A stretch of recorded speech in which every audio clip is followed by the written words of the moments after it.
adventurers, welcome back to the channel. I'm Matthew, the man with a hat who reads. And today we are talking about one of my favorite authors, James Rollins. James Rollins is a writer. I have read pretty much all of his stuff in the adventure type genre. When he gets out of the genre, it doesn't always work for me, but his adventure series, specifically his Sigma Force series, are personal favorites of mine. When he writes these stories, he blends in history and science and always comes up with a thrilling adventure story. And seeing as I want to talk about him and my history with his books, I thought, we're doing an adventure thing. We need to go on an adventure. So we had to change a few things here. Obviously, this is not a very adventurous set, obviously. And this, well, a cool hat is not really an adventurous hat. So, let's go on an adventure.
All right, now that we have some more fitting scenery for a book adventure type stuff, let's talk about James Rollins and why I love him by starting out by talking about something completely different.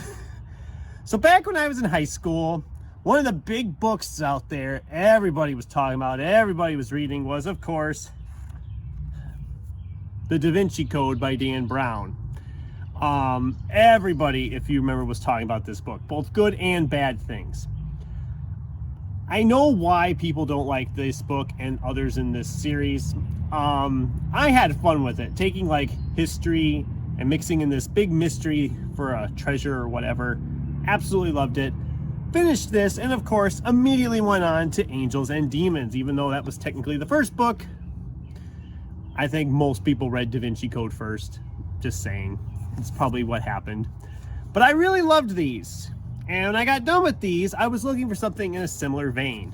I wanted something more with that history, mystery, adventure type thing thrown together. And I was at Walmart and I found Map of Bones. This was the first James Rollins book I read. I mean, the bones lead to ancient mysteries and present-day terror. To follow them means death. And I picked this one up, not realizing it was technically the second in a series, although I still vouch that this is technically the first book in that Sigma Force series, because of the fact that the first book, Sandstorm, which we'll talk about in a minute, doesn't really have a lot of carryover. I mean, there's like one character that carries over and that's about it. Whereas this, the characters in here are still continuing on 17 books later. And But yeah, I read this and absolutely loved it, and immediately started seeking out more of the James Rollins stuff at that time. This is probably the only one by him I've read more than once, because I think when I finished it, I went back and read it again a year later, right before Black Order came out. And then since then, I've just kind of been going one at a time as they come out. I haven't gone back and reread them all, and I'd kind of like to. Maybe someday, you know, when I have nothing to read, I'll just reread through the James Rollins stuff. And since I mentioned it earlier, we got to talk about Sandstorm. This is probably one of my favorites by him, although I obviously love Map of Bones and his Sigma Force things too.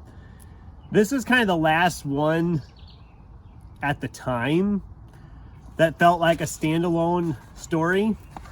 This is not the copy I originally had. I originally had a smaller mass market paperback that had an awesome 3D cover that fell apart on me. It was used when I got it, and after reading it, it just started to fall apart. Pages were falling out, so I had to buy this replacement copy. Also used. This was $2. And like I said, I read this and then went back and picked up his other ones, Subterranean, Amazonia. Actually, Amazonia, I would not read that.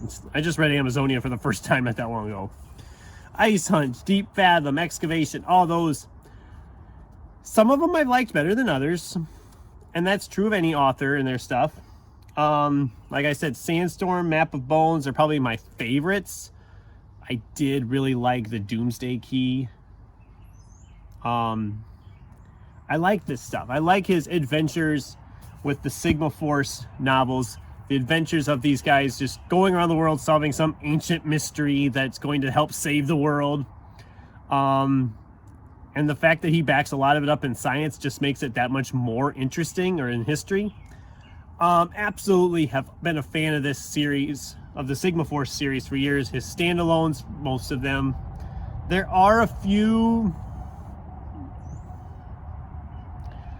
I don't want to say he's a bad writer outside of this, but the stuff he's written that's not exactly in this vein just doesn't work for me. He had a trilogy with another author that was kind of had vampires involved and romantic subplots that I just could not click with at all. I tried. I read the first two of that trilogy and I just couldn't take anymore. And he did a sci-fi series, I think it's the Moonfall series or whatever. It was supposed to be a trilogy, but now it sounds like there's going to be another book. I never read those. I had the first one in hardcover that I got really cheap somewhere, and it's one of those that I never had any desire to pick up. I always liked his other stuff more, and this wasn't kind of what I was gathering from people I was seeing online. If you like his other stuff, you're probably not going to like that as well. So I kind of like, you know what, I got so much to read, and I let it go. But yeah, what can I say? Maybe I'm just picky that way. Kat's probably hated me for giving up on a series before I ever started trying to read it, because I know this is one of her favorite authors. And I found other people in the community too that love James Rollins stuff. And James Rollins had a big part in getting me to eventually pick up Matthew Reilly. I never would have picked up Matthew Reilly if not for James Rollins first. So like I said, James Rollins has a really special place in my heart, in my library.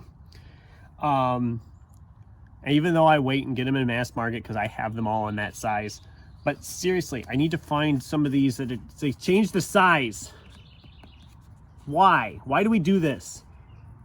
Why do we do that little thing where the book gets taller? I don't know why we did that. But now my series doesn't match. So I have like 4 or 5 of them I have to replace at some point if I want a matching set on the shelf. What can I say? That's just the way of the world, I guess. But I think I've pretty much summed it up a little bit about James Rollins. Why I love it, I just think it's a nice bit of escapism with some science and history thrown in. So you're going to learn some stuff. Learn some stuff. Obviously they take some stretches, I'm sure, but I just love this series. It's got a very nostalgic place in my heart. It led me to Matthew Reilly and to a bunch of other authors I later enjoyed.